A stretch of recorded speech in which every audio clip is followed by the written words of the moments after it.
kebakaran. Tolong dicek sekarang juga ya Pak ya. Astagfirullahaladzim, terbakar pula. Kok bisa? Ya udahlah saya ceklah ke sana sekarang, kata si Pak Ahmad ini. Kabar dari Satpam ini pun membuat Ahmad ya jadi gagal izin kerja lah Wak. Mau nggak mau dia harus segera memeriksa wilayah dia ini langsung. Soalnya itu jadi tanggung jawabnya si Ahmad. Jadinya dengan berat hati Ahmad pun meninggalkan istrinya yang lagi hamil itu sendirian di rumah. Tapi waktu itu udah agak enakan perut aku.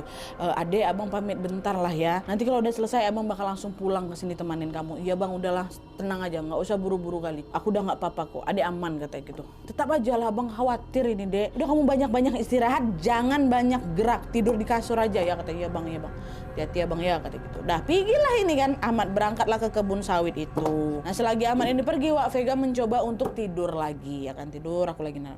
Terus jam 8 pagi lapar perut aku ya kan. Akhirnya ya udah terpaksa lah, dibanding kelaparan anakku kasihan, Vega pun bangun dan masak sendiri. Nah selagi masak ini Wak, Vega ini sambil buka jendela dapurnya biar ada angin masuk.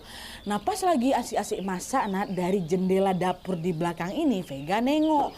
Dari jauh itu ada ibu-ibu yang sama yang macam kemarin gue tengok maghrib tuh. Ibu-ibu yang dada sama aku tuh. Ada lagi ibu tuh. Ibu tuh berdiri sambil natap ke arah rumahnya si Vega.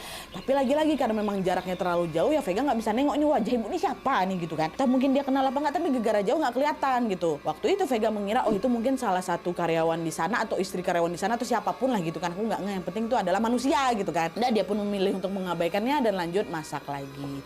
Nah singkat cerita, masakan Vega pun sudah selesai dibuat Wak. Vega udah bersiap mau makan ini ya kan. Tapi belum sempat Vega makan masakan ini lagi Wak, tiba-tiba ada yang ngetok pintu dapur belakang. Todok gitu kan. Siapa? Kata Vega. Heran Vega di sini kok kalau mau bertamu lewat pintu belakang ya kan. Nah dengar suara sahutan si Vega, orang di belakang itu jawab, "Saya Bu, Pak Asep," katanya. Oh Pak Asep. Nah by the way Wak, Pak Asep ini adalah tukang kebun di kompleks perumahan itu. Nah Vega pergilah ke belakang, dibukanya lah pintu untuk Pak Asep nih kan. Pak Asep, ada apa kok lewat pintu belakang? Kata si Vega. Maaf Bu, saya cuma mau bilang, dari tadi saya melihat ada ibu-ibu yang beberapa kali ngelilingin rumahnya Bu Vega. Ibu-ibu tuh kelihatan mau ngetok pintu rumahnya ibu, tapi kelihatan ragu-ragu Bu. Barangkali dia saudaranya Bu Vega dari kampung yang lagi datang ngejenguk ibu di sini, kata Pak Asep. Dengan keheranan Vega jawab, oh ada tamu ya. Sekarang mana ibu-ibu itu Pak? Di mana dia? Kata gitu. Ada Bu, ada di teras depan, kata Pak Asep. Makanya ini saya lewat pintu belakang, soalnya dia ada di depan. Saya takut ibu nggak dengar, kata Pak Asep. Oh gitu ya sudah ya sudah. Makasih ya kalau gitu saya coba temuin ibu itu dulu ya Pak Asep gitu kan. Oh iya Bu, saya pergi ya, kata Pak Asep. Dah Pak Asep pergi. Iya Pak. Nah balik tutup pintu belakang, Vega pun beranjaklah ke pintu depan untuk menemui ibu-ibu yang dimaksud sama Pak Asep tadi. Ada ibu-ibu yang dari tadi berkeliling-keliling terus mau ketok pintu aku ragu-ragu ya kan. Di situ sebenarnya Vega ini bingung Wak, sambil berjalan dia ngebatin, siapa ibu-ibu ini? Perasaan nggak ada loh keluargaku atau keluarganya Bang Ahmad ini yang bilang mau kesini gitu. Dia nyari siapa? Ya udahlah coba aku cek lah dulu, kata si Vega kan. Sesampainya di depan, Vega pun langsung buka pintu. Set. Waktu dibuka kosong Wak, nggak ada siapa-siapa. Kok nggak ada siapa-siapa?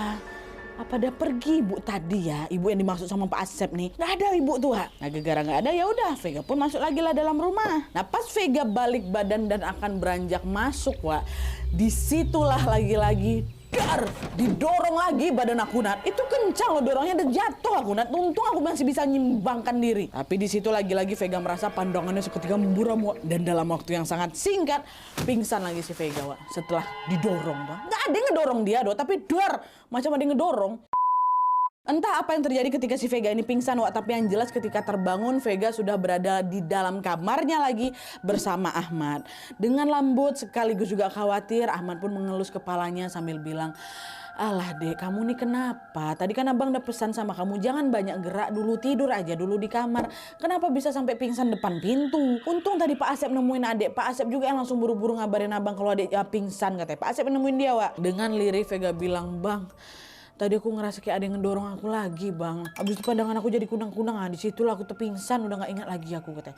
"Udahlah, sekarang yang kamu rasain gimana?" kata Bang Ahmad. "Perut aku sakit lagi bang, sakit lagi gimana? Macam diremas-remas." "Ya udahlah yuk kita periksa aja lah yuk sekarang," gitu. Waktu itu aku udah gak sanggup lagi jawab pertanyaan suami aku Nadia karena sakit kali terasa ya kan. Ini pun bukan sakit di satu titik lagi Nadia, udah macam menjalar kemana-mana sakitnya tuh. Sakit lagi nih Wak setelah terjatuh tadi tuh. Nah di tengah rasa sakitnya itu Wak, belum sempat dibawa ke klinik lagi Nadia ya. Vega pada pada saat itu merasa seperti ada sesuatu yang terdorong keluar dari perutnya, Wak.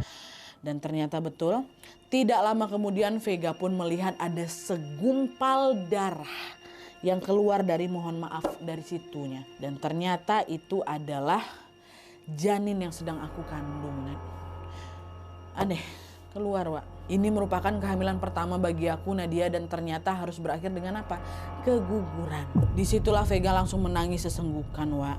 Tapi di sini masalahnya nggak cuma itu aja, Wak. Karena sesaat setelah janin itu keluar dan spraynya apa itu bersimbah darah, antara aku sadar nggak sadar, Nadia, aku tuh macam nengok ada seseorang yang lagi ngejilatin spray aku berdarah-darah tuh. Ada. Itu yang ku tengok. Aku nggak tahu tuh aku sadar apa nggak, tapi itu yang ku tengok ya. Dan nggak itu aja, Wak. Waktu si Vega ini menoleh ke pintu kamar dia, di situ dia juga melihat ada ibu-ibu yang sedang berdiri memperhatikan dia di dalam. Nggak terlalu jelas gimana wajah ibu-ibu itu, Nadia, tapi aku yakin, seyakin-yakinnya kalau ibu-ibu yang ngintip dia itu, dialah yang selama ini aku tengok beberapa hari terakhir. Dialah itu.